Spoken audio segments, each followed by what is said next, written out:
Hello everyone. In the previous lectures, we have studied about DFAs and NFAs.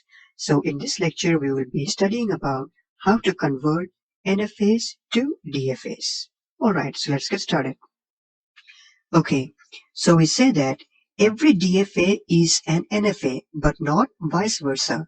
That means that every DFA is an NFA, but every NFA is not a DFA. Alright? But there is an equivalent DFA for every NFA. That means every NFA can be converted to an equivalent DFA. Okay, so we have two statements here, but how do I justify this? In order to justify this, let us do it this way. When we studied about DFA and NFA, we studied that DFA is defined using 5 tuples, NFA also is defined using 5 tuples, and all the tuples in DFA and NFA were same except for one of the tuples. And which was that? If you remember, it was the transition function del. In case of DFA, what was the value of del? Del was a transition function that maps Q cross sigma to Q, right? This was the transition function for DFA. And in case of NFA, what was the transition function? In case of NFA, the value for del was Q cross sigma to 2 power Q. So this was the only tuple that was different in DFA and NFA. All the other tuples were same.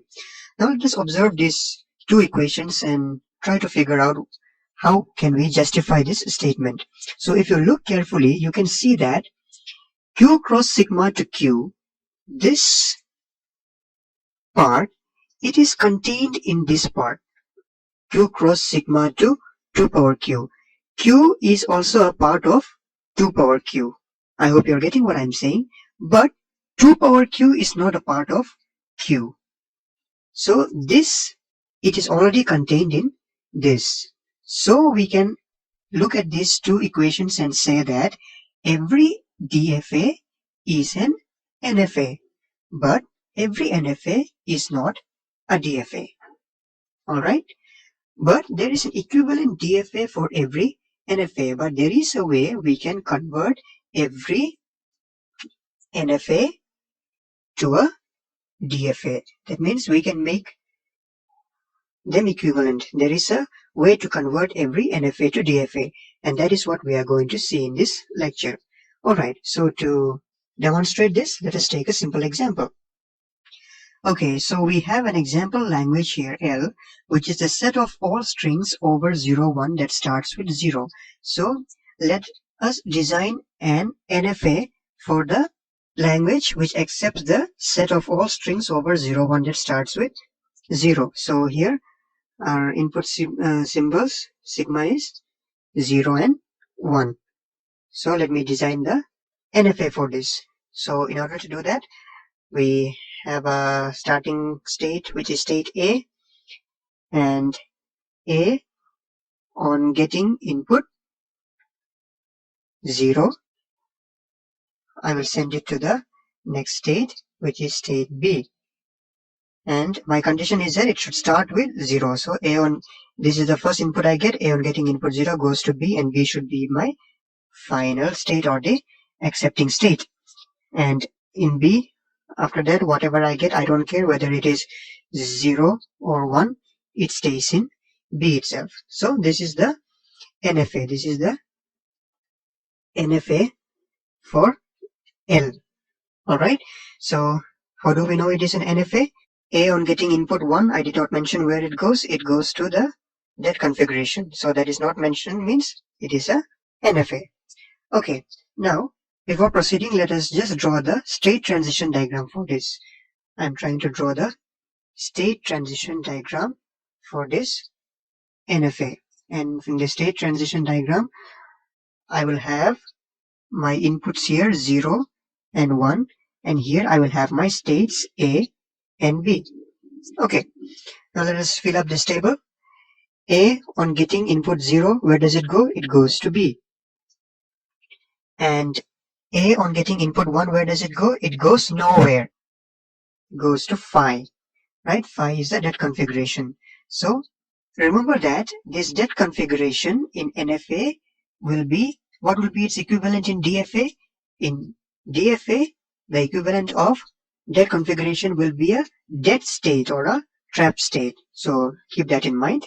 And let's come to state B. B on getting input 0, where does it go? It goes to B itself. And B on getting input 1, where does it go? It goes to B itself. Okay, now let us try to convert this state transition diagram for this NFA to its equivalent DFA. Okay, so what we are trying to do is make the DFA. So the state transition diagram for DFA, how would it look like? I'll again draw a table here. Okay, and in my table, what will be the things I have? I'll have 0, 1, which are my inputs, and I have my states A and B. Okay, now let's see. Let's look at this table and try to convert it into a DFA. So A on getting input 0, where does it go? It goes to state B. And A on getting input 1, where does it go? It goes to phi. Phi is a dead configuration in NFA, but in case of DFA, we cannot have a dead configuration. This should be replaced by some kind of state. And what is that state? I will call it state C, and state C is my dead state. It is the dead state, also known as the trap state. Okay. And B on getting input 0, where does it go? It goes to B itself. And B on getting input 1, it goes to B itself. Okay, now is it complete? It is not complete. Why?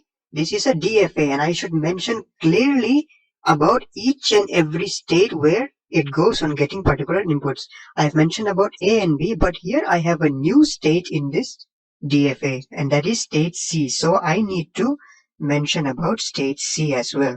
And if you remember, whenever any input comes to the dead state, it stays in the dead state itself and it does not go out of that. So C on getting input 0 should stay in C itself, and C on getting input 1, it should stay in C itself, because C is my dead state or trap state. Now this is a complete straight transition diagram for my DFA.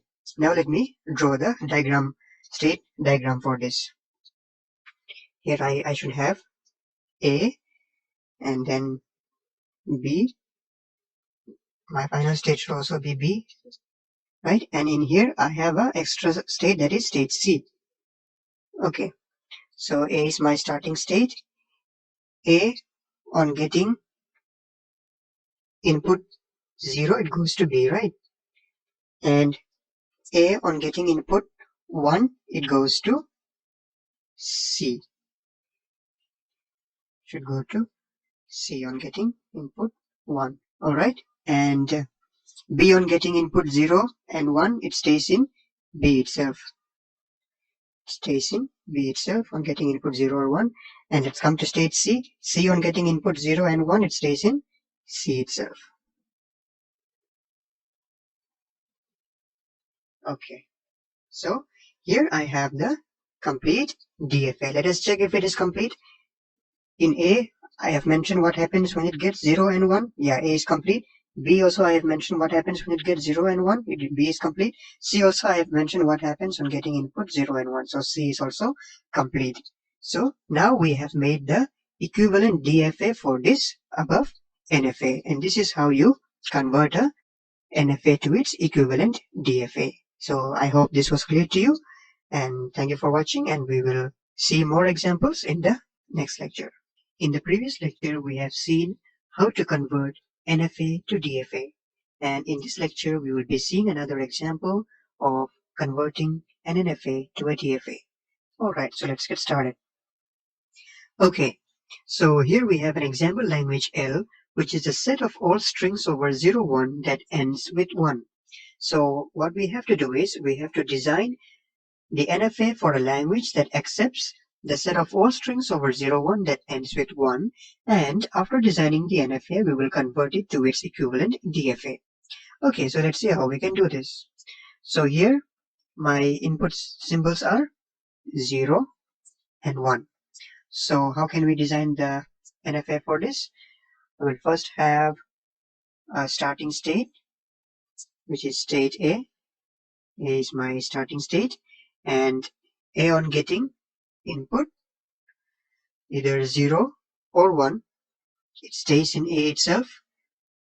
And if A gets the next input, that is 1, then we send it to the final state, which I called state B.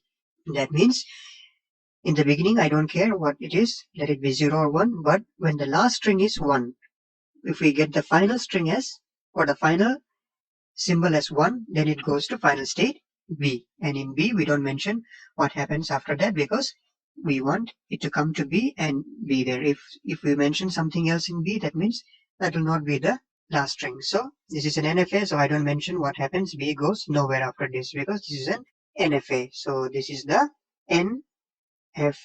I designed the NFA for the language which accepts a set of all strings over 0, 1 that ends with 1. Now let me draw the transition table, the state transition table for this NFA.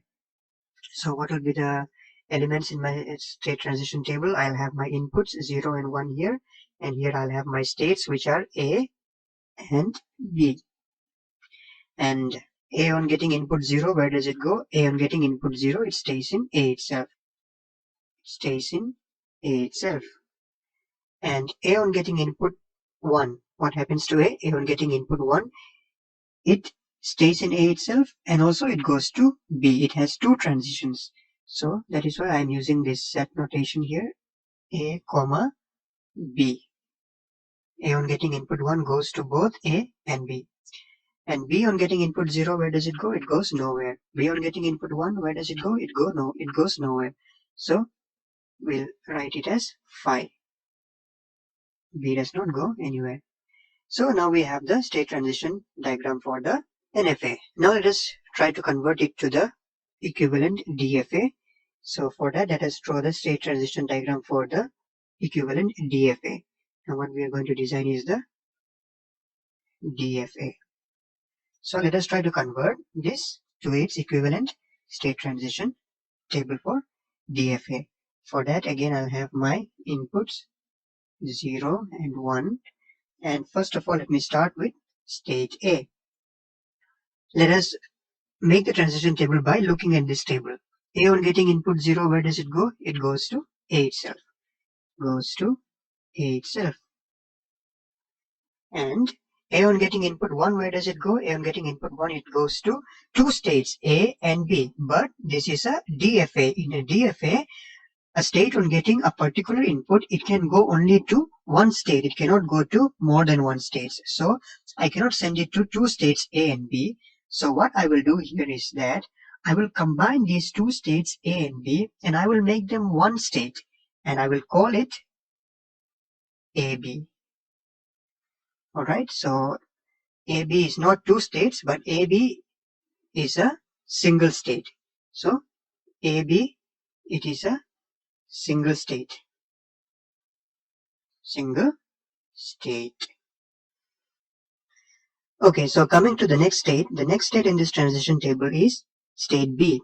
But can we directly write state B here? Before writing the state B directly, just look at these two states that you have written and see if state B is reachable from any of these states. We see that B cannot be reached from here anywhere. We don't see B anywhere. So the only state that can be reached is A and AB. And we have already written for A. So the next state that we have to discuss is AB, not B. Alright, should be AB. So we'll discuss about state AB. Now, in order to know where does AB go on getting input 0 and 1, we have to come to this table. And we see that this is AB. So you have to look at both A and B in this table and see where both A and B goes on getting input 0 and 1. So in order to see where does AB go on getting input 0, you have to perform the union operation of A and B. We have already discussed union operation in the previous lectures, so I hope you remember that.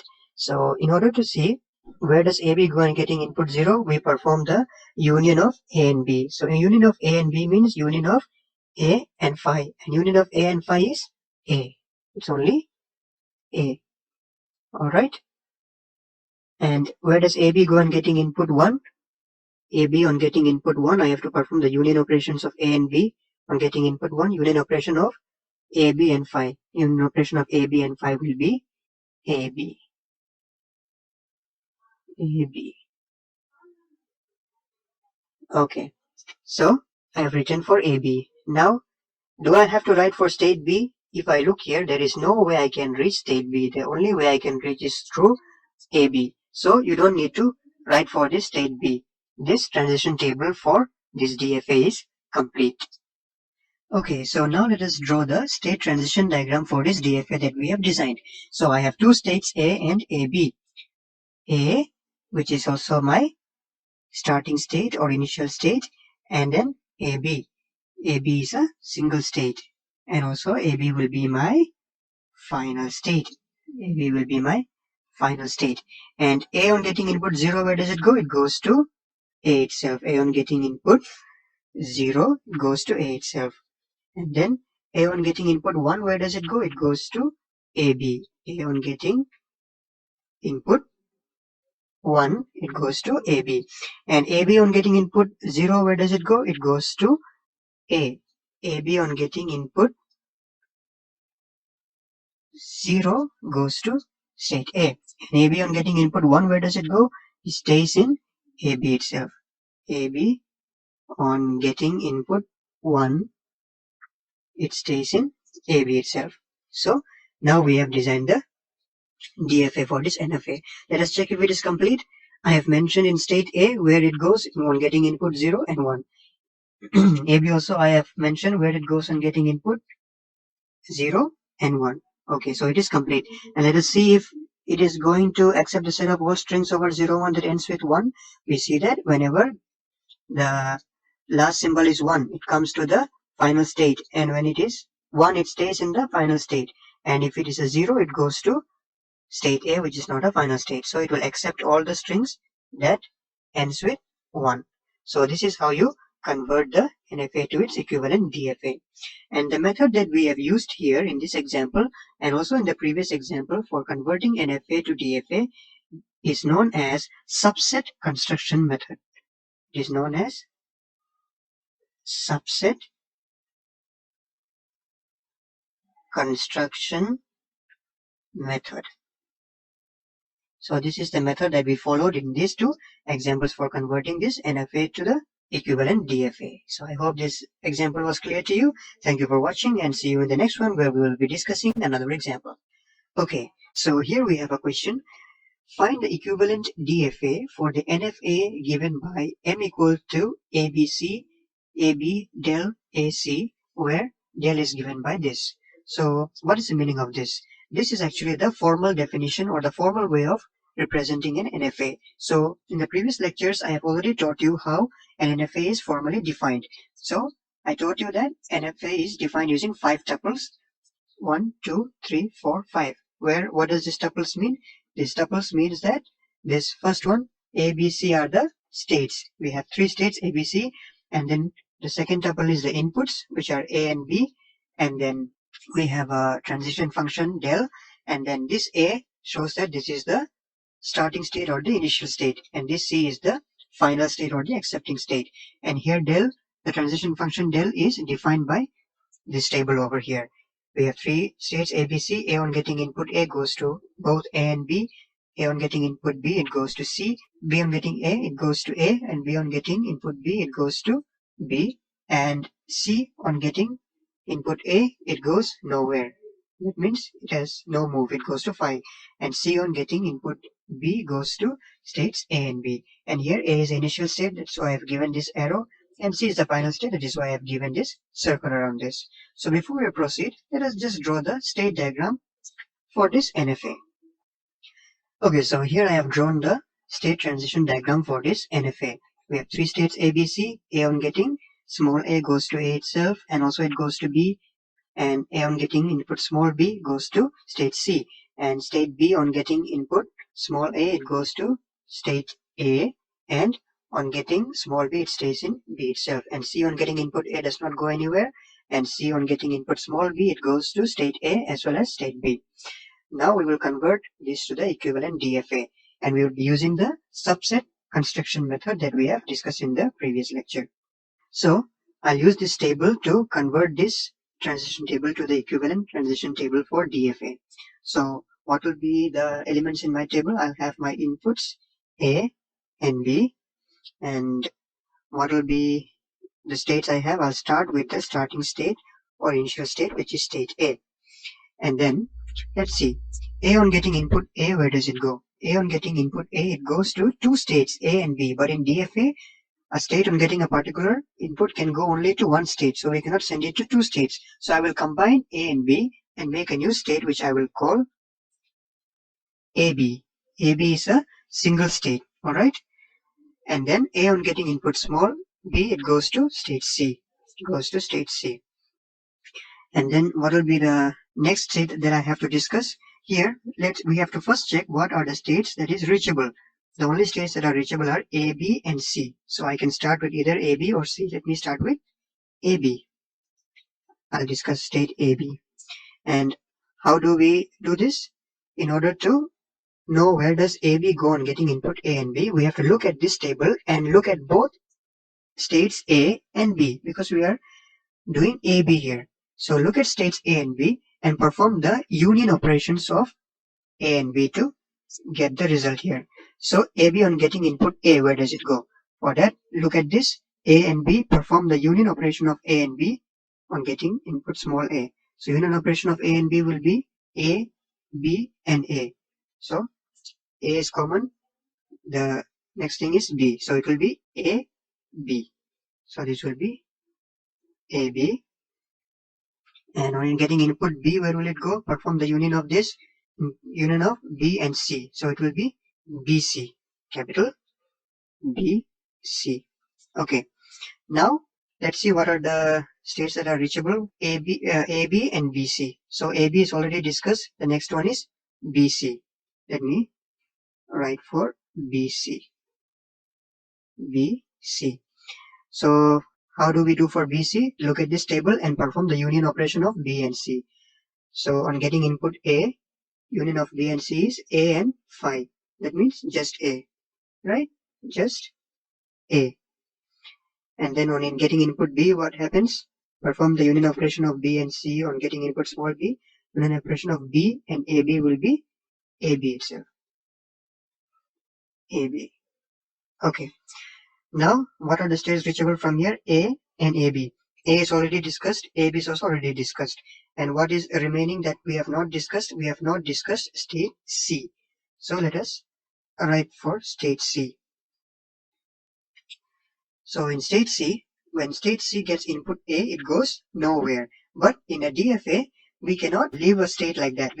We have to mention where a state will go when it gets a particular input. We have to send it somewhere. So in this NFA, it goes to phi. So phi in DFA is equivalent to a dead state. So I will make a new state here, which I will call D, where D will be my dead state. Okay. And C on getting input B, where does it go? It goes to both A and B. So I cannot send it to both A and B. I have to combine A, B and make a new state called AB. So we have already made that new state AB here. So I'll send it to AB. Okay. And now, is it complete? It is not complete. Why? Because I have mentioned about a new state called D here, which is the dead state. And I have to also write what happens to the dead state in order to make the DFA complete. So let me mention for D, state D. D on getting input A and B, where does it go? We know that dead state, in a dead state, whenever any input comes, it has to stay in the dead state and it just gets trapped in the dead state. So whatever comes to the dead state has to stay in the dead state. So in dead state D, whether we get input A or B, it stays in the dead state itself. D.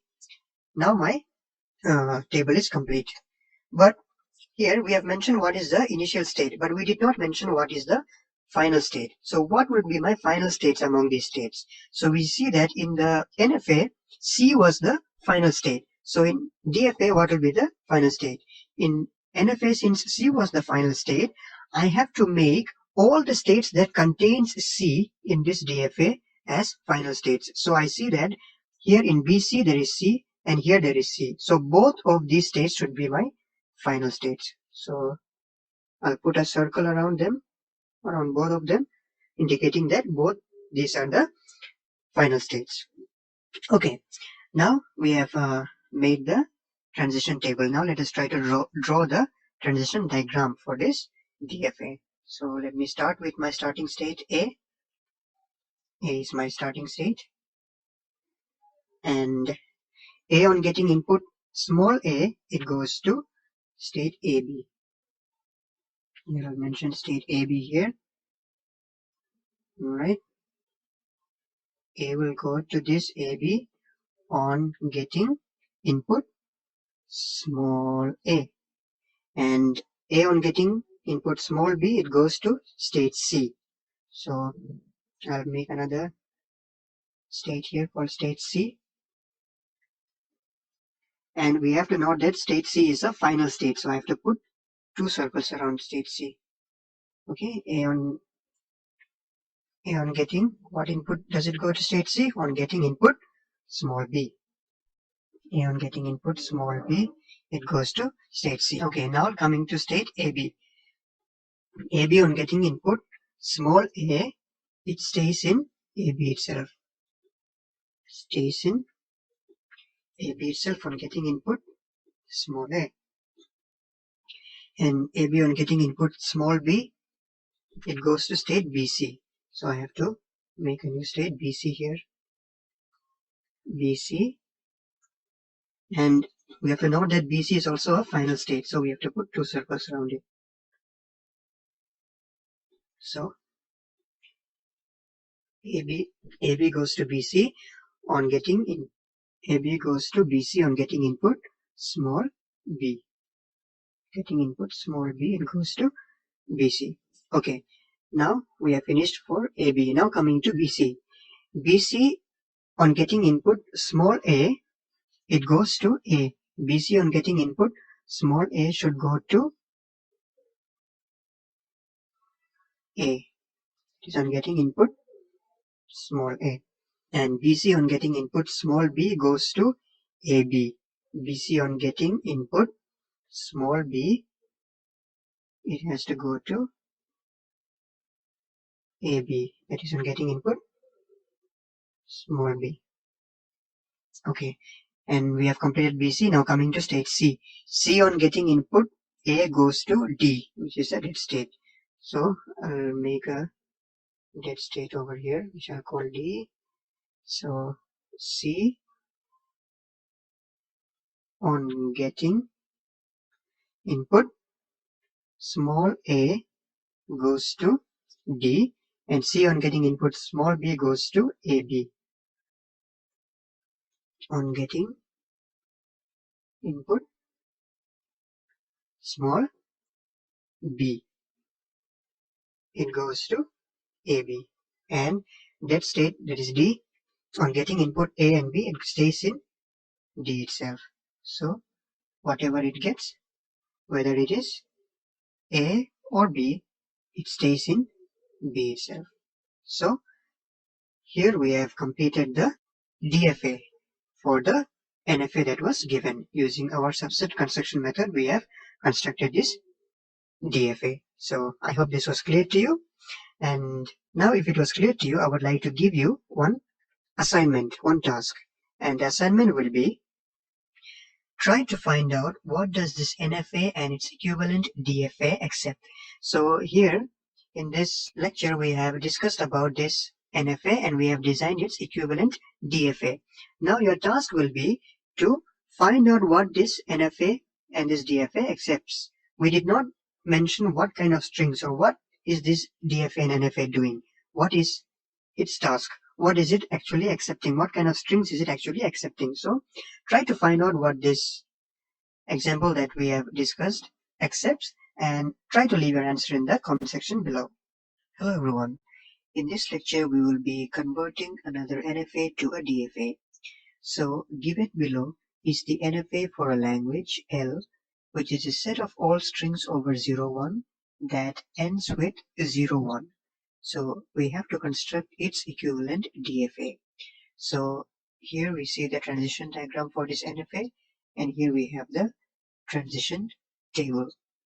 So we see that we have three states A, B, and C, and A on getting input 0, it stays in A, and also it goes to B, and on getting input 1, it stays in A itself, and B on getting input 1, it goes to C, and that's it. So this is the equivalent transition table for that. So how do we know that this is an NFA? We see that A on getting input 0, that is a particular input, it goes to two different states. So this is a property of an NFA, which cannot be there in DFA. And also we see that B on getting input 0, it goes nowhere, it goes to 5. And also C on getting input both 0 and 1, it goes to 5. That means it does not go anywhere. So this is the property of NFA. So we have to convert the equivalent DFA. So let's see how we can do this. So first of all, we will be using the subset construction method, and for that we will be making the transition table for the DFA. So let me draw a table here. In this table, we will be making the transition for the DFA. So what will be the elements I have? I'll have 0 and 1, which will be my inputs, and I'll look at this table. What is the starting state? A. I'll start with the starting state A.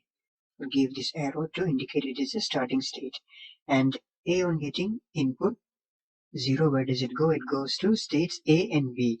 But in DFA, we cannot send it to two states. So we'll convert this AB to a single state, which I will call AB.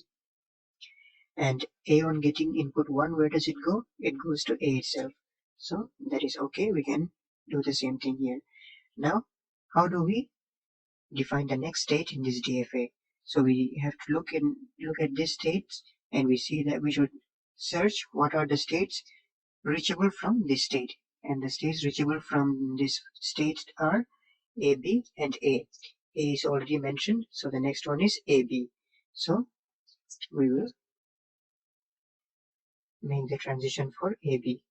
So AB on getting input 0, where does it go? And when getting input 1, where does it go? So in order to check for AB, we have to check both A and B in this table, and we have to perform the union operations of A and B. So AB on getting input 0, where does it go? Perform the union operation of both A and B in this table. So union operation of A and B will be A, B, and phi. So it will be just AB, AB. And on getting input 1, we have to perform union operation of this one. So in union operation of A and C will be AC, AC. Okay, now we are done with that. And what will be the third state in this table? Here we see that the states reachable from here are AB and AC. So AB is already done. So the next one is AC. We have to make a new state, AC, and let's see what happens to AC. So for checking for AC, we have to perform the union operation of A and C in this table. So I'm getting input 0, it will be union of this AB and this phi. So it will be AB phi. It will be AB, AB. And then for input 1, union operation of A and phi. So union operation of A and phi will be just A. Okay, so now we have finished the transition table, but we did not mention what is the final state in this table. Initial state is A, but what is the final state? In order to check what is the final state, we look at this table and we see that here C was the final state. So since C was the final state here, in this table, whichever states that contains C will be the final state. So we see that here AC contains C. So AC will be the final state in this table. Alright, so now we have finished the transition table for this DFA. Now we will try to design the transition diagram for the DFA. Now we start with the starting state, that is state A. Start with A. A is my starting state or initial state. And A on getting input 0, where does it go? It goes to AB. goes to AB on getting input 0, and A on getting input 1, where does it go? It goes to A itself. It goes to A itself on getting input 1. Okay, now we have completed A. Now let's come to AB. AB on getting input 0, where does it go? It goes to AB itself. On getting input 0, AB goes to AB itself. And AB on getting input 1, where does it go? It goes to AC. So we have another state here, AC. And also let's remember that AC is the final state. So we'll put 2 circles around this AC. So AB on getting what input does it go to AC? On getting input 1. So on getting input 1, it goes to AC. Now let's come to AC. AC on getting input 0, it goes to AB. It goes to AB on getting input 0. Okay, and AC on getting input 1, it goes to A. So AC will go to A on getting input 1. Okay, so now we have drawn the transition diagram for this DFA, and we have successfully converted this NFA to its equivalent DFA. So what was the task of this NFA? It accepts the set of all strings over 0, 1 that ends with 0, 1, right? When it ends with 0, 1, it's accepted. Now let's see if this DFA also does the same thing. Let's check for some strings. Let's take some few examples. Let us check for the string 1, 1, 0, 1. So 1, 1, 0, and then 1. It comes to final state. It is accepted. Let's check for another string. Let's say 1, 1, 1, 0. So 1, 1, 1, 0. It is in AB. So it is not accepted. So when it ends with 0, 1, it is accepted. When it ends with something other than 0, 1, it is not accepted. So this is how you convert the NFA to its equivalent DFA. Alright, so here is the question we have. Design an NFA for a language that accepts all strings over 0, 1 in which the second last symbol is always 1. Then convert it to its equivalent DFA. So what we have to do is we have to design an NFA for a language that accepts all strings in which the second last symbol is always 1.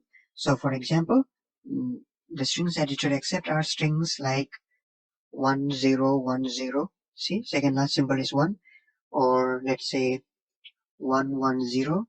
Or let's say 1, 1, 0, 1, 0, 1, 0. See, the second last symbols are always 1. These kind of strings are the strings that should be accepted by our NFA. So first we will design the NFA and then we will convert it to its equivalent DFA. So let's see how we can do this. So first of all, I will be designing the NFA. So we will draw the state transition diagram first. First, I'll start with my starting state, which I will call state A. And in A, whatever input I get, whether it is 0 or 1, let it stay in A, because this is the first state and I don't care what happens in the beginning. I am concerned about the second last symbol. So in the beginning, whether it is 0 or 1, let it stay in state A. And state A will go to the next state, that is state B, on getting the input as 1. That means now I assume that this is going to be my second last symbol. So if this is going to be my second last symbol, I send it to the next state B. So I reach the second state B, and then state B goes to the next state, state C, that is the final state on getting the next input. So here, as I told you, I'm only concerned about what are my second last symbols. So second last symbol I already got as 1. So the last symbol, I don't care whatever it is, let it be 0 or 1, it goes to state C. So now my NFA is complete. So I don't have to mention what happens in C because this is an NFA. B and A we have completed. Now we'll draw the state transition table for this. So in this table, what will be the elements I have? I will have my inputs which are 0 and 1, and then I'll have my states. A is the starting state, so let me give this arrow, then B, and then C. C is the final state, so I'll give a circle around C. Now let's fill up this table. A on getting input 0, where does it go? A on getting input 0, it stays in A itself. Stays in A itself. And A on getting input 1, where does it go? On getting input 1, A goes to A itself, and also it goes to B. So it goes to two states, namely A and B. And let's come to state B. B on getting input 0, where does it go? B on getting input 0, it goes to C. And B on getting input 1, where does it go? B on getting input 1, it goes to C. Okay, and coming to state C. C on getting input 0, where does it go? It goes nowhere. And C on getting input 1, where does it go? It again goes nowhere. So we mentioned as phi. That means it does not go anywhere. Okay, so now we have completed the state transition table for the NFA. Now we will try to design its equivalent DFA. For that, I will convert the state transition table to the equivalent transition table for DFA. So let me draw the table over here. So in this table, we will be doing for DFA. So my inputs are 0 and 1. And what will be my state? I will first start with the starting state, which is state A. A is my starting state. And let's see, where does A go? A on getting input 0, where does it go? It goes to A itself, alright. And A on getting input 1, where does it go? On getting input 1, A goes to two states, A and B. But in NFA, two states are possible, but in DFA, two states are not possible. We can set it to only one state. So we will combine these two states, A, B, and make it a single state, which I will call state AB. This is a single state, AB. Alright. Now looking at this row, we have to decide what should be the next state that we should decide. So here we see that the only states reachable from this row are A and AB. So I've already written for A. The next thing is AB. So we will talk about state AB.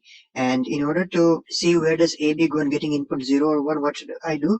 I should go to this table and I should look at both A and B, and I should perform the union operation of A and B on getting particular inputs. So AB on getting input 0, I should perform the union operation of this A and B on getting input 0. So union operation of A and this C. It will be AC. AC, which is also a single state. And then on getting input 1, union operation of A, B, and C. So it is A, B, C. A, B, C. Okay. Now coming to this row, let us check what are the states reachable from here. AC and ABC. So let us write about state AC first. AC. So AC on getting input 0, where does it go? I have to come to this table and perform the union operations of A and C. So I'm getting input 0, the union operation of A and phi, which is A itself. Okay. And on getting input 1, union operation of this A, B, and phi. So it is A, B. Okay. Now we have finished. And from here we see that the next states reachable are A and AB. So I've already mentioned for A and AB. So what was left from this one? ABC was left. So let us discuss about ABC. ABC. Now in order to check for ABC, I have to perform union operations of this A, B, and C in this table. So I'm getting input 0, union of A, C, and phi, which will be AC. And on getting input 1, it will be union operation of A, B, C, and phi. That will be ABC. ABC. Okay, so now we have made the transition table, but we did not mention which is the final state. So in this table, C was the final state. So in this table, whichever states that contains C will be the final state. So we see that AC contains C and ABC also contains C. So these two will be my final states, AC and ABC. Okay, now we have finished the transition table. Now let's try to draw the transition diagram. So we'll start with this starting state, which is state A. I'll start with my starting state A. And A on getting input 0, it stays in A itself. On getting input 0, A stays in A itself. And on getting input 1, it goes to AB. So it will go to AB. When does it go to AB? On getting input 1. Okay. So we have finished for state A. Now let's come to AB. AB, on getting input 0, where does it go? It goes to state AC. So let me make state AC over here. And let us remember that AC is a final state. So I have to put 2 circles around this AC. Okay. And when does AB go to AC? AB goes to AC on getting input 0. Alright. Now AB on getting input 1, where does it go? It goes to state ABC. So here I'll make another state called ABC. And ABC also is a final state. So I have to put 2 circles around this ABC. So I put 2 circles around this ABC. So AB goes to ABC on getting input 1. Alright, this one. Now let's check for state AC. AC on getting input 0, it goes to state A. So AC on getting input 0 will go to state A. And AC on getting input 1, where does it go? It goes to AB. So AC on getting input 1, it goes to AB. And now finished AC. Now let's come to state ABC. ABC on getting input 0, it goes to AC. ABC goes to AC on getting input 0. And on getting input 1, where does it go? It goes to ABC itself. So ABC stays in ABC itself on getting input 1. Okay, so now we have finished the transition diagram for the DFA. So we have designed the DFA successfully. Now let us just check if these strings will be accepted by this DFA. So we know that it should be the strings that ends with 1 as the second last symbol. So here 1 0 1 0 1 0 1 0. So it comes to AC. That means AC is a final state. It is accepted. So this is accepted. Now let's check for this one. 1 1 0 1 1 0. Right? So it comes to AC. So that is also accepted because this is the final state. And let's check this 1 1 0 1 0 1 0 1 1 0 1 0 1 0 comes to AC, which is the final state. So this is also accepted. So we see that all these three are accepted because it ends with 1 as the second last symbol. So all strings that has 1 as the second last symbol are accepted by this NFA and DFA. So if you were to design the DFA directly without having this NFA, you would have to think so much and do a lot of designing. But if you design the NFA first, because designing NFA is very simple. So if you design the NFA first, it is very easy to convert it back to the DFA. So this is how you can design the NFA and convert it back to the DFA. Hello everyone. In this lecture, we will be studying about minimization of DFA. We have already studied about DFA, we have also studied about NFA, and we have also studied how to convert NFA to DFA. And in this lecture, we will be studying about minimization of DFA. But what is minimization and why is it required? Minimization of DFA is required to obtain the minimal version of any DFA which consists of the minimum number of states possible. Alright, so what does this mean? Let us take a simple example to explain this definition. Suppose you are given the task to design a DFA, any DFA, and then you design this DFA using 5 states. Alright, and your friend designed the same DFA using 4 states. Both the DFAs are correct. Both the DFAs perform the exact same task, but one of them is designed using 5 states, another is designed using 4 states. Both of them are correct, but here we see that the same DFA can be designed using a lesser number of states. Now, which one do you think is more efficient? 5-state DFA or the 4-state DFA?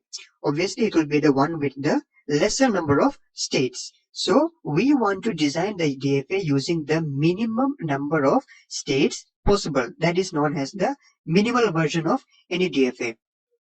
Now, if you try to design a DFA directly in such a way to get the minimal version, it may be difficult for you. It is not impossible, but it may be difficult. It is possible only after you practice and practice. But there is a way of minimizing a given DFA. Given a DFA, you can apply some technique and minimize it and make it to the minimal version. And that is what we are going to study in this lecture. So how can we minimize DFAs?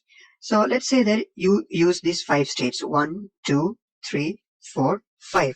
You have these 5 states and you want to minimize this DFA. That means you want to reduce the number of states but keep the DFA performing the same thing. So how can you do this?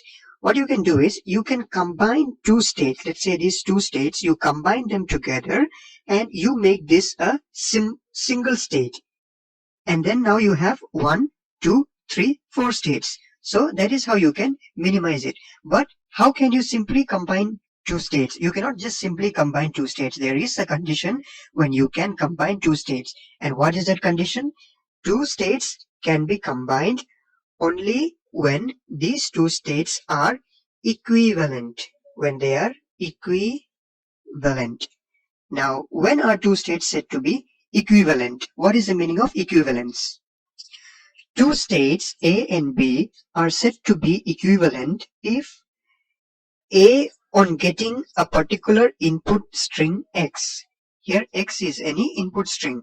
So if the state A on seeing the input string X goes to a final state, and at the same time if state B also on getting that same input string goes to any of the final states, then A and B are said to be equivalent. Or if A on getting an input string X does not go to the final state, and also B on getting the particular input string X does not go to the any of the final states, then also A and B are said to be equivalent. Okay, and this will become more clear to you when we take some examples. And now what we have to study is types of equivalence. There are some different kinds of equivalences like 0 equivalence, 1 equivalence, 2 equivalence, and so on. So next we will be seeing what is that. So here we see that if modulo x equal to 0, this means that if the length of the string x, here we have taken x as any input string, if the length of that string x is 0, then A and B are said to be 0 equivalent. Alright? And if the length of x is equal to 1, then A and B are said to be 1 equivalent. And if the length of string x is equal to 2, then A and B are said to be 2 equivalent. So in general, we can write that if the length of the string x is equal to n, then A and B are said to be n equivalent. Alright, so these are the type of equivalences that we have. And we already studied when are 2 states A and B said to be equivalent? It is with these conditions. When on seeing a particular input string x, if both A and B either goes to the final state or it does not go to any final state, then they are said to be equivalent. And why did we need this equivalent property? We need it in order to combine the states, in order to reduce the number of states to get the minimum number of states possible in order to design the minimal version of any DFA. So this was the theoretical explanation, and in the next lecture we will be seeing an example which will make it very clear to you. So see you in the next one with an example. In the last lecture, I have given you the theoretical explanation of minimization of DFA, and we also learned why is minimization of DFA required. So in this lecture, we will be trying to understand practically about minimization of DFA using an example. Alright, so here we have an example DFA in which I have 5 states A, B, C, D, E. So our task is to minimize this DFA. That is, I want to design another DFA which performs the same kind of task, but I want to use the minimum number of states possible. So here I have 5 states, and now I want to try to design it using lesser number of states. So let's see how we can do this. So the first step in doing this is to draw the state transition table for this DFA. So here I have drawn the state transition table for this DFA. We have 5 states A, B, C, D, and E, and A is the starting state or the initial state, and E is the final state. And on getting inputs 0 and 1, these are where these states go to. Now we have to perform the minimization of this DFA. So in order to do that, how we have to start is we have to start with the 0 equivalence, then we'll go to 1 equivalence, 2 equivalence, and so on. So the first step is to write down the 0 equivalence.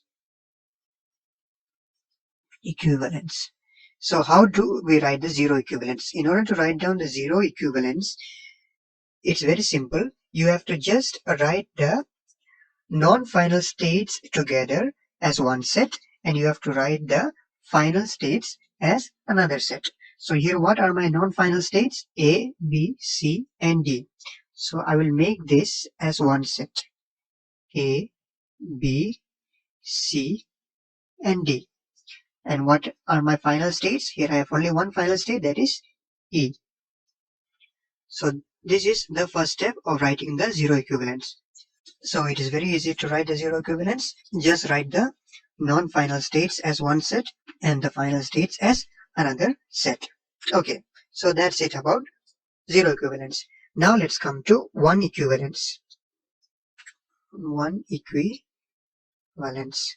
Now how do we write this 1 equivalence? For writing the 1 equivalence, you have to look at this row of 0 equivalence, and you see that these 4 states are in one set. Now you have to check if these states are 1 equivalent to each other. So first we'll check for A, B, then we'll continue. So how do we do that? Suppose you're checking for A, B, you have to check in the transition table where does A and B go on getting inputs 0 and 1. And if you see that the states to which A and B goes on getting particular inputs 0 and 1, if they fall in the same set, if those states fall in the same set as this, in this 0 equivalence row, then they are said to be 1 equivalent to each other. Alright, that may seem a little difficult to understand, but it will become very easy to understand when I show it here with example. So now I am going to check if A and B are 1 equivalent to each other. Let me check for A and B.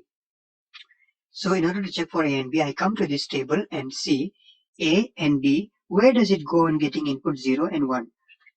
A on getting input 0, it goes to B. B also on getting input 0, it goes to B. So if they go to the same states, then it is okay. Alright, they are 1 equivalent. But the condition is not complete. You have to check for 1 also. So A on getting input 1, where does it go? It goes to C. And B on getting input 1, where does it go? It goes to D. So C and D. So now you have to come to this row and check if C and D fall in the same set or not. So we see that here C and D, they belong to this same set. So A and B are 1 equivalent. So I will put them together in one set in this 1 equivalent row, A, B. Okay. Now the next one I have to check is for C. So we know that A and B are 1 equivalent to each other. We found here already that A and B are 1 equivalent to each other. So you can check C with either A or B, because we know that these A and B are already 1 equivalent. So you can check C with either A or B. So let me check it with A. I'll check A and C. So come to this table, A and C. A and C. On getting input 0, where does A go? It goes to B.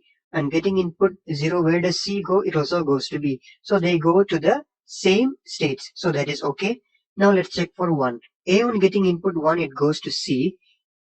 And C also on getting input 1, it goes to C. So that is also same. So whenever it is going to the same states, you don't have to worry. You just confirm that they are equivalent to each other. So C is also 1 equivalent to both A and B.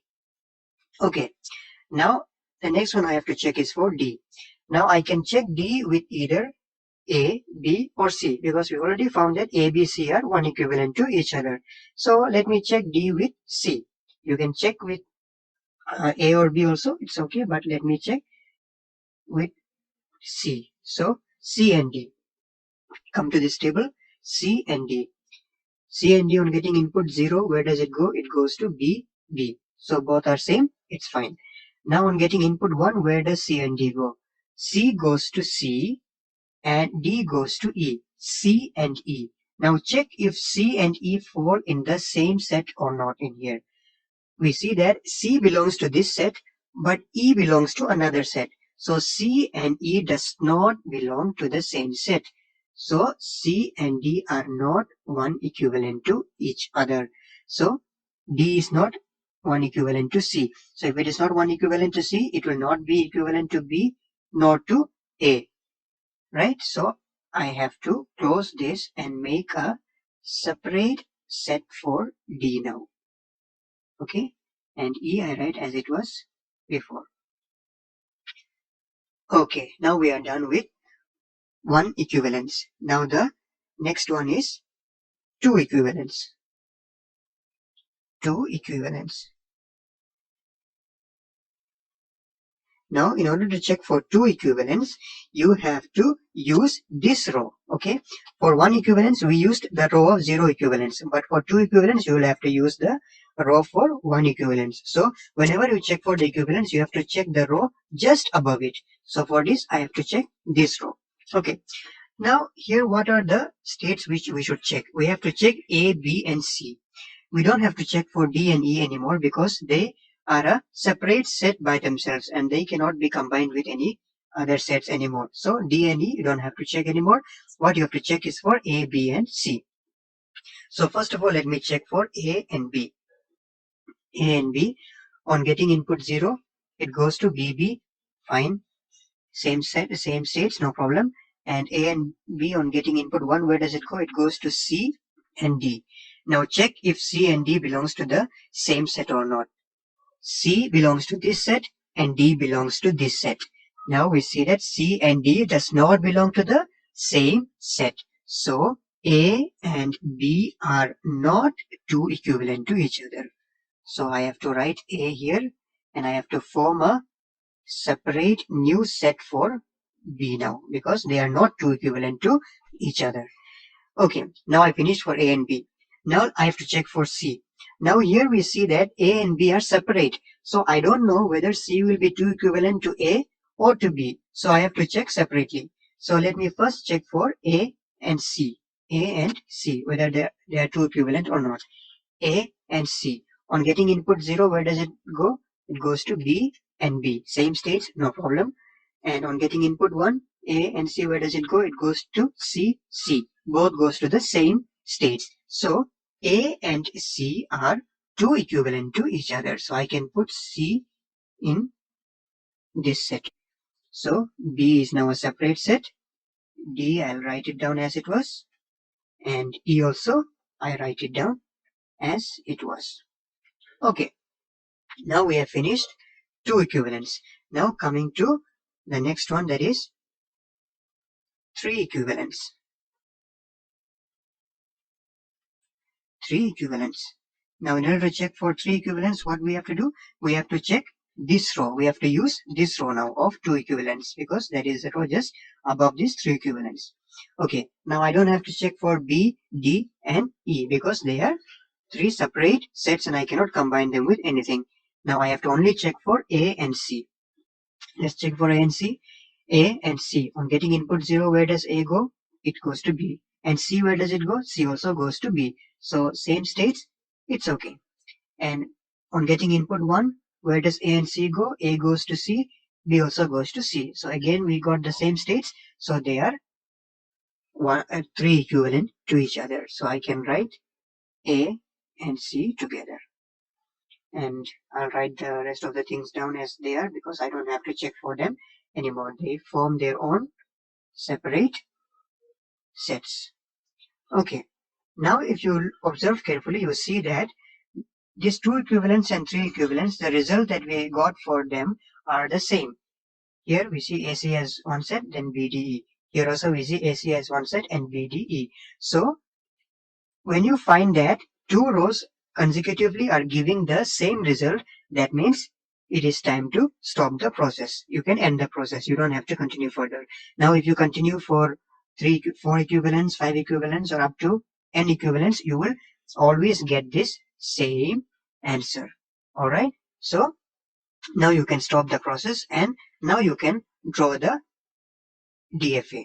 So here we see that A and C are a single state. Now these two can be combined and they can be formed as a single state. AC is one state and B is another state, D is another state, and E is another state. Now I have 1, 2, 3, 4 states. Before, how many states we had? 1, 2, 3, 4, 5. Now I minimized my DFA and I got 4 states. I can design the same DFA using 4 states. So let me draw the state transition diagram for this.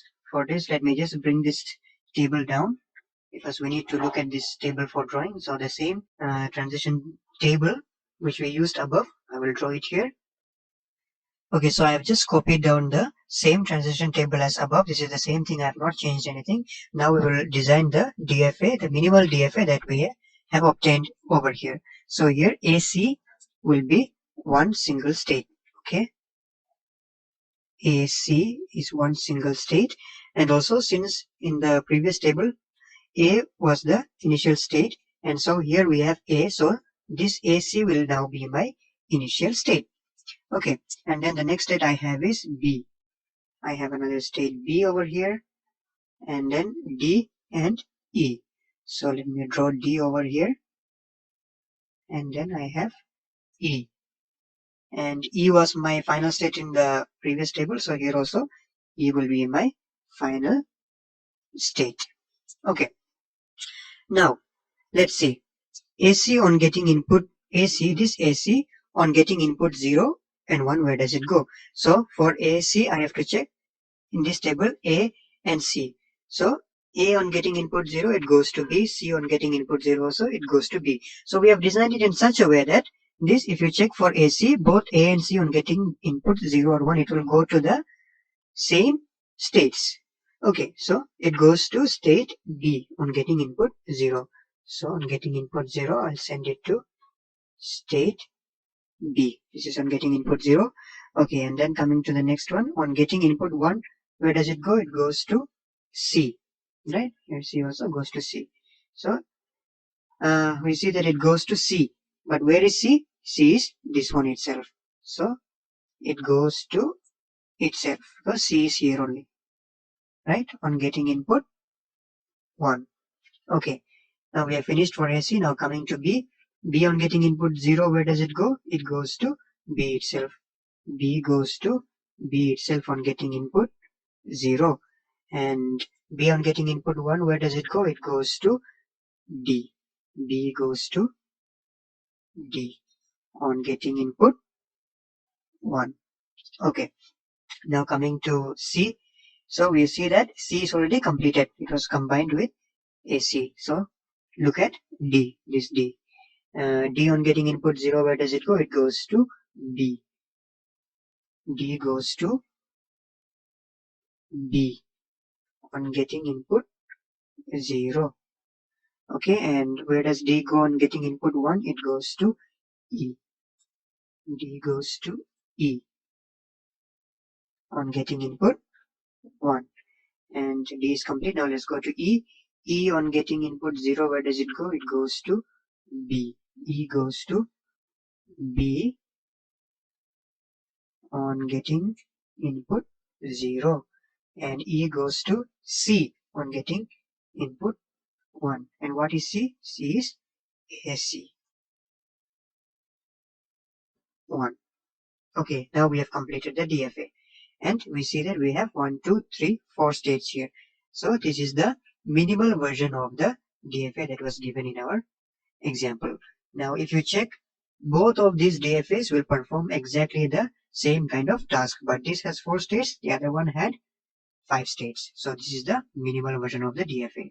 I hope it was clear to you. We will discuss more examples in the coming lectures. In the previous lecture, I have taught you about minimization of DFA, and also we have seen an example in the previous lecture in which I explained in detail the step-by-step instructions that you have to follow in order to minimize a DFA. So in this lecture, we have another example where we have to construct a minimum DFA equivalent to the DFA described by this. So here we have a DFA which has 8 states Q0 to Q7, and our task is to design a minimum DFA equivalent to this. That means we have to design a DFA that works exactly like this, but we want to have minimum number of states. So how do we do this? We do this by starting off by writing the equivalences, starting from 0 equivalence. Now, how do I write the 0 equivalence? Writing 0 equivalence is very simple. Make 2 sets in which the first set will contain all the non-final states and the second set will contain all the final states. So here, what are my non-final states? Q0, Q1, Q3, Q4, Q5, Q6, and Q7. And what are my final states? I have only one final state here, which is Q2, this one. So I put it in another set. So we are done with 0 equivalence, and the second one is 1 equivalence. Now, how do we write the 1 equivalence? For writing the 1 equivalence, you have to use this row of 0 equivalence and check if the states in the same set are 1 equivalent to each other or not. And how do you do it? You take 2 states and you check where do they go and getting inputs 0 and 1. And if they go to the states contained in the same set, then they are 1 equivalent. Otherwise, they are not. Let's see how to do this. Let me check Q0 and Q1. Q0 and Q1, on getting input 0, they go to Q1 and Q6. Q1 and Q6 fall in the same set, so it is fine. And on getting input 1, where do they go? They go to Q5 and Q2. Q5 is in this set, but Q2 is in another set. So they cannot be 1 equivalent to each other. Q0 and Q1 cannot be 1 equivalent. So I'll make a separate set for Q1 over here. Now let me check Q3. So Q3 and Q0, this Q3 and Q0, on getting input 0, where do they go? They go to Q1 and Q2. Q1 is in this set and Q2 is in another set. So it is clear from the first step itself that Q0 and Q3 are not 1 equivalent. Now let me check if Q1 and Q3 are 1 equivalent. Q1 and Q3 on getting input 0, they go to Q6 and Q2. Q6 is in this set, Q2 is in another set. Again, Q3 and Q1 cannot be 1 equivalent. So I have to make a separate set for Q3 also. Now let me check Q4. Q4, let me check it with Q0. Q0 and Q4 on getting input 0, they go to Q1 and Q7. Q1 and Q7 fall in the same set, so it is fine. Now on getting input 1, where do they go? Q0 goes to Q5 and Q4 goes to Q5. So they are the same states. So again, it is fine. And hence we can say that Q0 and Q4 are 1 equivalent. Q4 are 1 equivalent. And now let me check for Q5. Now Q5, I can check with either Q0 or Q4 because these two are already 1 equivalent to each other. So if it is 1 equivalent to either of them, it will be equivalent with both of them. So let me just check Q4 and Q5. Q4 and Q5 on getting input 0, they go to Q7 and Q2. Q7 is in this set, Q2 is in another set. So they cannot be 1 equivalent. So let me check it with Q1, Q5 and Q1. Q1 on getting input 0 goes to Q6 and Q5 goes to Q2. Q6 and Q2 fall in different sets, so they cannot be 1 equivalent to each other. Now let me check it with Q3 and Q5.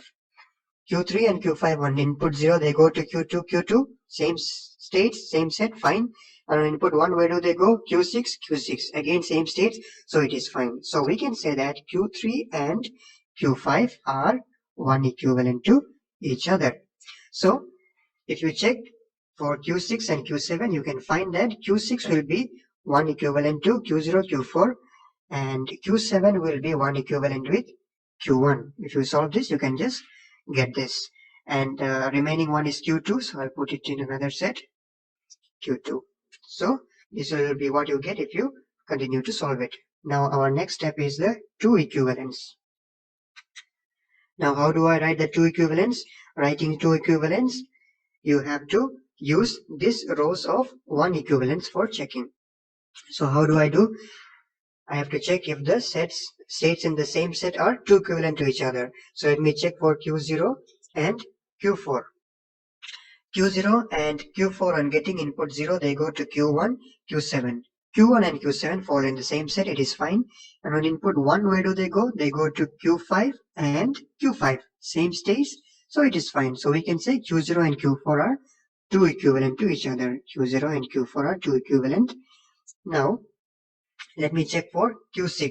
Is it still two equivalent to Q4 and Q0? So I can just check it with Q4. Q4 and Q6 on input 0, it goes to Q7 and this goes to Q6. Q7 is here, but Q6 is here. They are in separate sets. So I cannot put Q6 along with these two anymore. Q6 will form a separate set by itself because it is not two equivalent to Q0 or Q4. Okay, so in the same way, if you check for this, you will find that Q1 and Q7, they are two equivalent to each other, and also Q3 and Q5 also are two equivalent to each other, and Q2 will stay by itself as it is. Okay, so we finish two equivalents, and the next step that we have to do is three equivalents. Three equivalents. And how do you do three equivalents? In order to check for three equivalents, you have to use this row of two equivalents and check if these states in the same set are true equivalent to each other or not. So let me check for Q0 and Q4. Q0 and Q4 on getting input 0, they go to Q1, Q7. Q1 and Q7 are in the same set, it's fine. Now input 1, where do they go? Q5 and Q5. Q5 and Q5 are same states, so Q0 and Q4 are three equivalent to each other. So that is how you do for three equivalents, by checking this row. So in the same way, if you continue, you will find that you will get Q6 over here. Then you will also find that Q1 and Q7 are three equivalent to each other. In the same way, you'll also find that Q3 and Q5 are three equivalent to each other. And also Q2 will come here as it is. And now if you observe carefully, you can see that the row of two equivalents and three equivalents are the same. There is no change. So when you see that two consecutive steps are not having any change, then it is time to stop the procedure. This is your final step. You don't have to continue further. So we can make the new DFA for this. And here, how many states do we have? This is one state, two state, three state, four state, five states. So we have five states. So this will be the new five states that we will be having in the minimized version of our DFA. So here I'll draw the new DFA over here, but before that let me copy down this original table over here so that we can refer that to fill up the next table. Okay, so here I have my original DFA which was there in the question, and then here I have made this table for our new minimized DFA. So my states here are Q0, Q4, which is here, then Q6, Q1, Q7, Q3, Q5, and Q2. So I have written the states here, and we notice that in an original DFA, Q0 was my initial state. So in this DFA, the state that contains Q0, that is Q0, Q4 will be my initial state or the starting state. And here Q2 was my final state. So here also Q2 is my final state. So let's see, where does this states go on getting input 0 and 1. Q0 and Q4 and getting input 0, where do they go? You can just check this by either checking Q0 or Q4, because both Q0 and Q4 are here. So on getting input 0, where does Q0 go? It goes to Q1. So it will go to Q1. So what is Q1 in my new state? In my new state, Q1 is the state Q1, Q7. So instead of Q1, I will write Q1, Q7. Okay, and on getting input 1, where does it go? It goes to Q5. And instead of Q5, what I have to write is Q3, Q5. The state that contains Q5 is Q3, Q5. Okay, now Q6, where does it go? Q6 on getting input 0, it goes to Q6 itself. Here also Q6 is my Q6 itself, and on getting input 1, it goes to Q4. So instead of Q4, what I have to write? Q0, Q4, the state that contains Q4. So in the same way, if you fill up this table, you can see that Q1, Q7 on getting input 0, it goes to Q6, and on getting input 1, also, it goes to Q2. And Q3, Q5 on getting input 0, it goes to Q2, and on getting input 1, it goes to Q6. And Q2 on getting input 0, it goes to Q0, Q4, and on getting input 1, it goes to Q2. So here I have the minimized DFA for this DFA. So in the original one we had 8 states, but here I have only 1, 2, 3, 4, 5 states. And if you check the working, you'll find that both the workings of these DFAs are exactly the same. So this is how you construct the minimum DFA. So I hope this was clear to you. So see you in the next lecture with another example. In the previous 2 lectures, we have seen 2 examples of minimizing DFAs, and in this lecture we will be seeing another example of minimization of DFA when there are more than one final states involved. So in the previous 2 lectures, the examples that we solved had only one final state involved, but in this lecture we will be seeing an example of how to minimize a DFA when there are more than one final states involved. Okay, so let's see how we can do this. So here we have our task, that is to minimize the following DFA. So here our DFA is given, and if you look carefully, you see that this DFA has got 1, 2, 3 final states. So this is the state transition table for the DFA, and we have 6 states here, A, B, C, D, E, F, out of which C, D, and E are final states, and A is the initial state. So let's see how we can minimize this DFA to obtain an equivalent DFA working in the same manner, but which has minimum number of states. Okay, so how do we do this? We do this by starting off by writing the equivalences. So let's start with the 0 equivalence. And how do we write the 0 equivalence? For 0 equivalence, you have to just put the final states in one set and non-final states in another set. So let me first make a set of non-final states, which are A, B, and F. A, B, and F. These are my non-final states. And what are my final states? C, D, and E. C, D, and E. So when you put the non-final states and final states in 2 separate sets, that is how you are done with the 0 equivalence. Now coming to the 1 equivalence, we find the 1 equivalence by using this row of 0 equivalence. So here I have 2 sets, and I have to check if states in the same set are 1 equivalent to each other or not. So let me check for A and B first. A and B, on getting input 0, they go to B and A. And B and A fall in the same set, so it is fine. And on getting input 1, where do they go? They go to C and D. C and D also fall in the same set among themselves.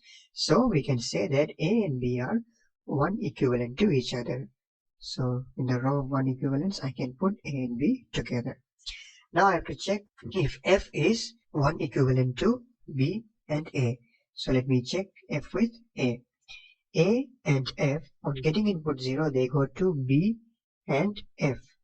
B and F falls in the same set, so it is fine. And on getting input 1, where do they go? They go to C and F. C is in this set and F is in another set. So we find that A and F are not 1 equivalent to each other. So I have to put F in a separate set over here. Okay. So now F is separated. Now let me check for C, D and E. First let me check for C and D. C and D on getting input 0 they go to E, same state, so it is fine. And on getting input 1 they go to F and F, again same states, so it is fine. So C and D are 1 equivalent to each other. Now let me check if E is 1 equivalent to C and D. So let me just check E with D. You can check it with C also, but let me just check it with D. So D and E on input 0 they go to EE, same states. On input 1 they go to FF, again same states. So D and E are also 1 equivalent. That means C, D and E are 1 equivalent to each other. So let me put them in the same set. Okay, now let us come to two equivalents.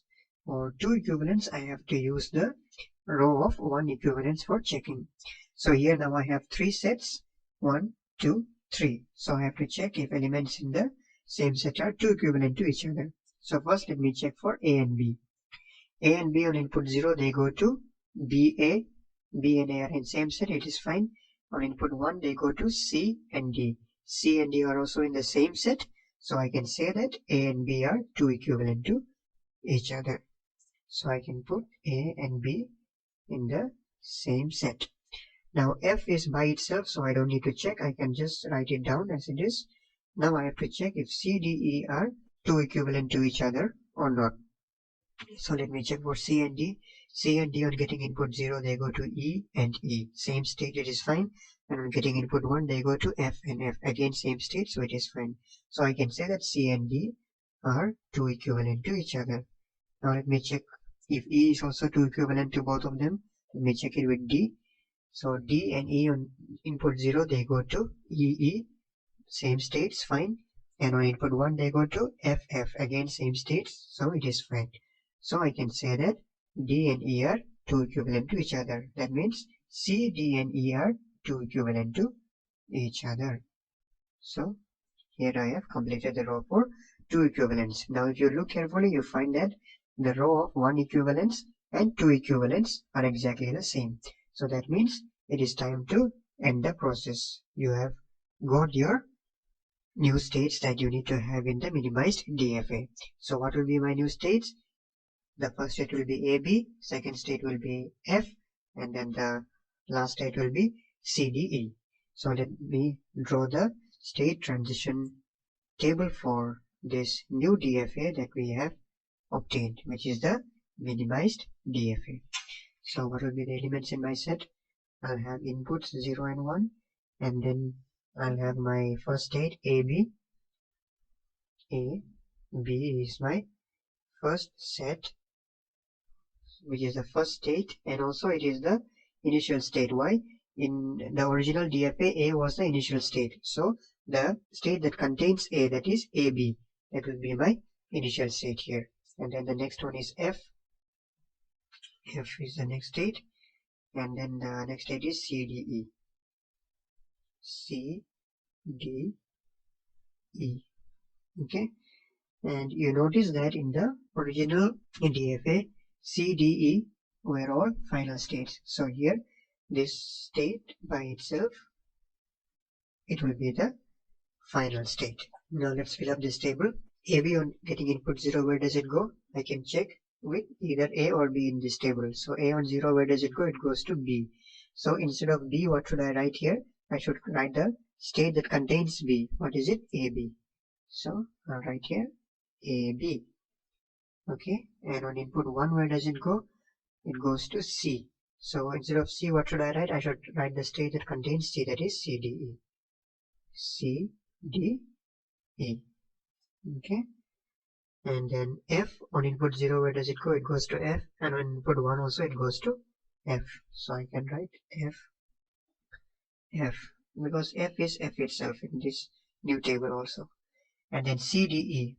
I can check with either C, D or E. So let me just check it with C. On input 0, it goes to E. And instead of E, what should I write? I should write the state that contains C, that is CDE. CDE. Okay. And on input 1, where does it go? It goes to F. F is F itself here. F. So here I have the minimized version of the given DFA. So in the original DFA we had 6 states, but in the minimized one we have only 1, 2, 3 states, and the working is exactly the same. And then the state transition diagram for this DFA will look like this. So here AB is my initial state, CDE is the final state, and I have another state F, and this is the transition on getting inputs 0 and 1. So this is the minimized version of the DFA that was given to us. I hope it was clear to you. Thank you for watching, and see you in the next one. In the previous lectures, we have seen different examples of minimization of DFA, and in this lecture, we will be seeing another example of minimization of DFA when there are unreachable states involved. Okay, so before we start, let us try to understand what is an unreachable state. A state is said to be unreachable if there is no way it can be reached from the initial state. Okay, so in the DFA that we have here, we see that F is called an unreachable state. And why is F an unreachable state? That is because there is no way in which F can be reached from the initial state. So here we have our initial state as A, and if you observe carefully, you see that there is no way in which you can reach F from this initial state A.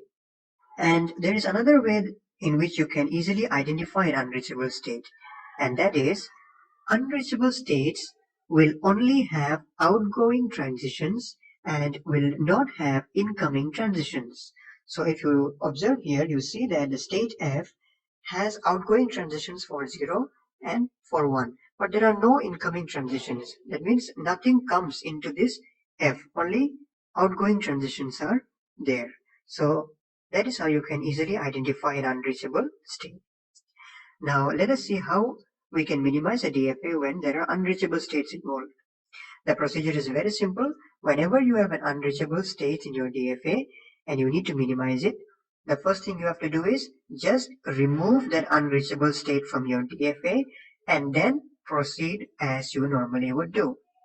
So here in this DFA, let me remove this unreachable state F and draw the transition table for this DFA without the unreachable state F. So here I have now removed the unreachable state F, and then I have made the transition table without the unreachable state F. So here A is my initial state, and we have 3 final state here, B, C, and G. B, C, and G. And this is the transition table. Now the procedure for minimizing is same like we used to do. So let us write the equivalences for this. Starting with the 0 equivalence, how do we write the 0 equivalence? We put the final states and non-final states in separate sets. So here what are my non-final states? They are A, D, and E.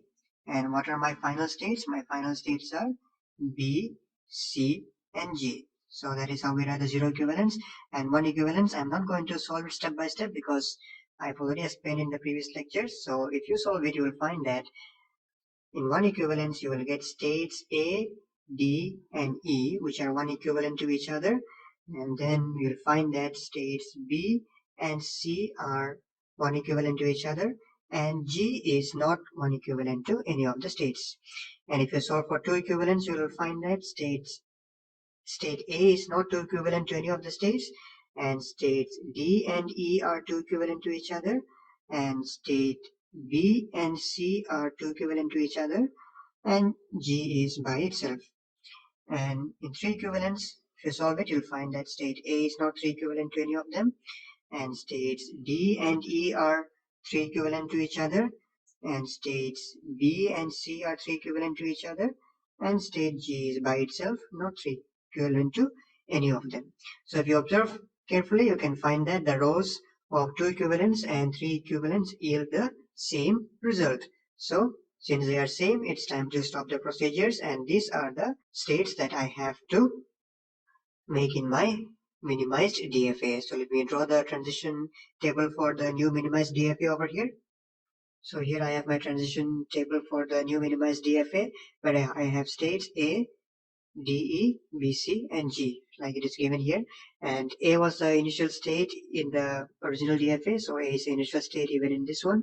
And in the original DFA, B, C, and G were final state. So here, state B, C is final state, and G is also final state. Okay, so let us fill up this table. A on getting input 0, where does it go? It goes to B. So instead of B, what should we write? We should write BC. Right? BC. And on input 1, where does it go? It goes to C. Instead of C also, we have to write BC because C is contained in BC. And the same way, DE on input 0, it goes to state G. And on input 1 also, it goes to state G. And BC on input 0, it goes to DE. And on input 1, also it goes to DE. Okay, and state G on input 0, it goes to G itself.